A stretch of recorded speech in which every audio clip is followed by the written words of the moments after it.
All right, fellas. Today we're gonna go over split release. I see a lot of coaches teaching it wrong, so I just want to share what I know and what I think is the best way to get into a split.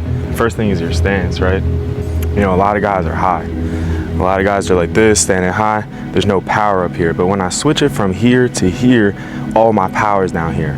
So I get into my releases from here, and more importantly, get into my split. When I'm high in my stance and I get into my split, I'm all the way up here. There's no power. I'm not going nowhere. A lot of dudes try to go like this. So the biggest thing is my stance and staying level. Because even if I don't have a release and I just need to fire off the ball, I'm a lot faster down here.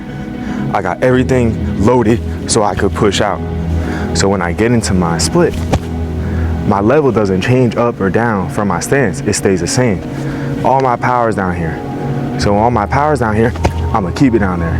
The second most important thing is those insteps. A lot of dudes split here and have their shins up. When my shins are up, I'm gonna go up. When my shins are in, I'm sideways. It's a lateral game at the line of scrimmage. 1, stance. 2, staying level. And 3, good insteps. And that way, I'm gonna have all this power to choose the side, whatever side I wanna go to. But it's pretty simple. Match the feet, good insteps, stay level. And that's a good thing with a split release. You go any way you want. One thing to notice too is that this game is changing every day. So DBs nowadays are nice, especially at the college and pro level. You know, they're getting paid to play ball, so they gotta be nice. This football game is a game of chess. A lot of DBs nowadays are patient. They're waiting for all this stuff, right? They're being taught to be patient. Because for a little while, we were moving them. Now that they're so patient, use it against them. You know, a split's gonna work every time if you do it the right way.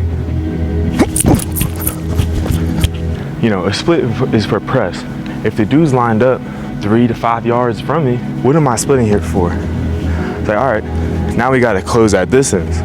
So say he's 2-3 yards off of me, I now gotta eat up that grass.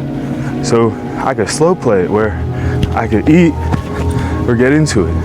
Eat, go the other way. When I creep or when I take this step, you know, I'm in my stance right now. When I creep and take my step, my level doesn't change.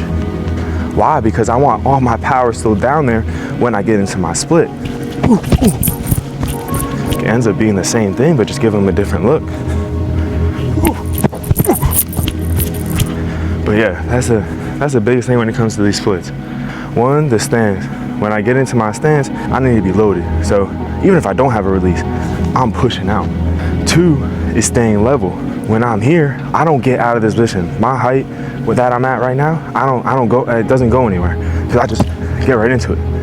And 3 is these insteps. I don't want to be here because then I'm gonna go up. If I'm here, I'm going out. And I promise your splits will get a lot better, but keep those in mind when you do this and train because it's gonna help, I promise.